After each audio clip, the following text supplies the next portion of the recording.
I'm back. Go. Let's go.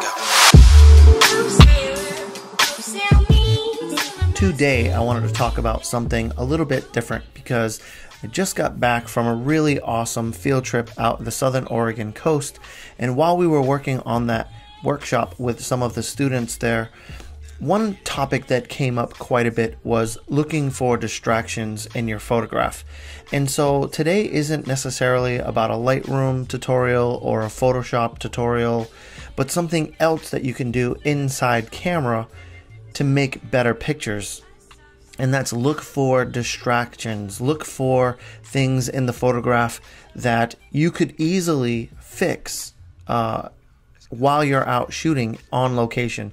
And these things can make a big difference sometimes, and also not only make a big difference, but could save you a ton of work in post-processing later on when you get to that point. So I wanted to just take a quick moment to just show you a few examples of exactly what I mean by looking for distractions. So let's jump into Lightroom and take a look at some of the things that I have for you.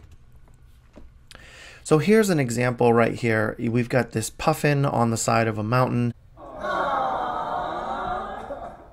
And at first glance, this doesn't really look like a bad image.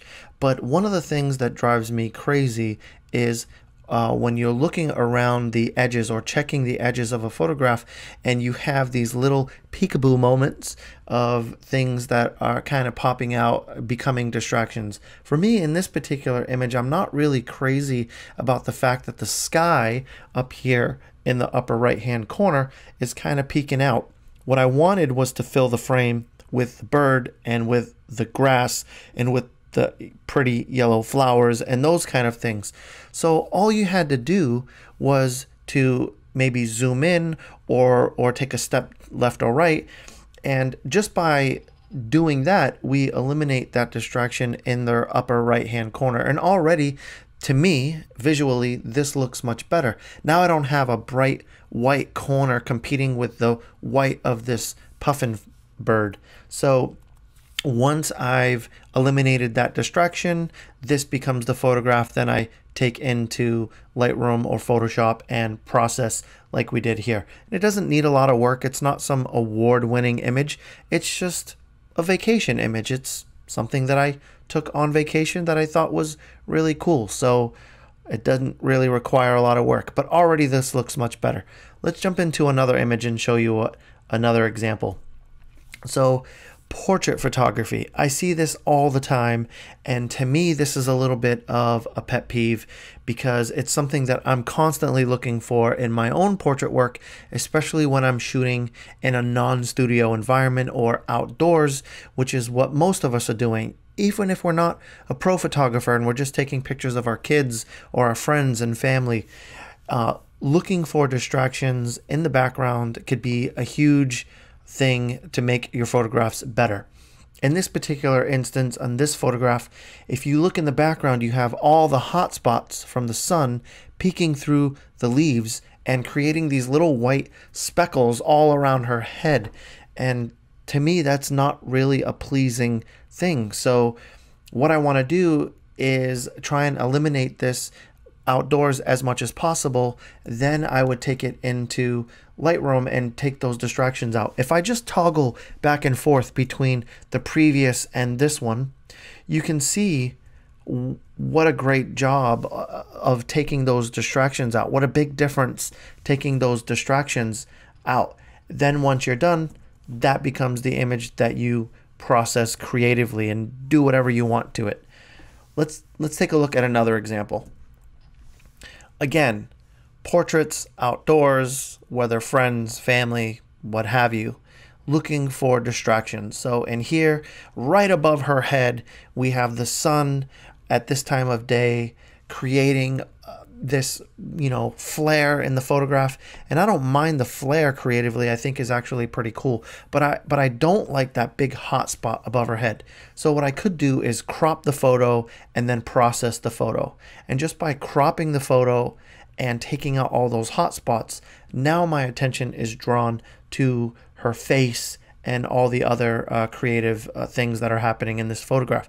Again, if I toggle back and forth, you can kind of get a sense as to the difference that made. So I'm not saying that these images are perfect by any means, but just these little things make a huge difference in my opinion. Let's go to another example. Now, again, on vacation, what I wanted to do was use the natural frame of this architecture to frame the background. This is an image taken in Prague, and I really loved what was going on in the background, and I wanted to use this archway as a natural frame, go away phone, as a natural frame to make this image a little bit more appealing. But as you can see over here on the left hand side, I'm getting something and it's sort of breaking up the symmetry that I was going for. So all I had to do was move my feet to the side, and now I have an image that looks a little bit better. But I'm not done. There's also another distraction here in the bottom, but if I remember correctly, what I did was I needed to brighten this image just a little bit so that I could see what was going on.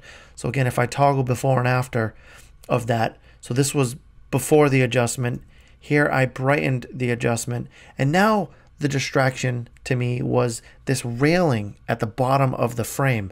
I'm not really sure what's going on there. I don't really remember, but whatever it was bugging me. So what I did was I cropped above it and then processed the photo. So once I cropped above it, now I have the symmetry I was looking for, the natural frame, and I don't have the distractions. Now I can take this photograph and process it, and now I have a pretty cool image. So I go from the distraction to the processed image. That looks pretty cool. I think I have one more example. Let's take a look at that. So again, nature, when you have these specks in the background of blue skies, everything else in the photograph was really full of nature, of this intimate landscape. So what I want to do is get rid of all of the things that are distracting me from the fullness that's happening in the center of this image. So I'm going to just go in here and crop it down a little bit, then eliminate some of these specks and process it, and then you get something a little bit more fun like that. One more image, and this is really nitpicking, but to me, these are those little things that really separate.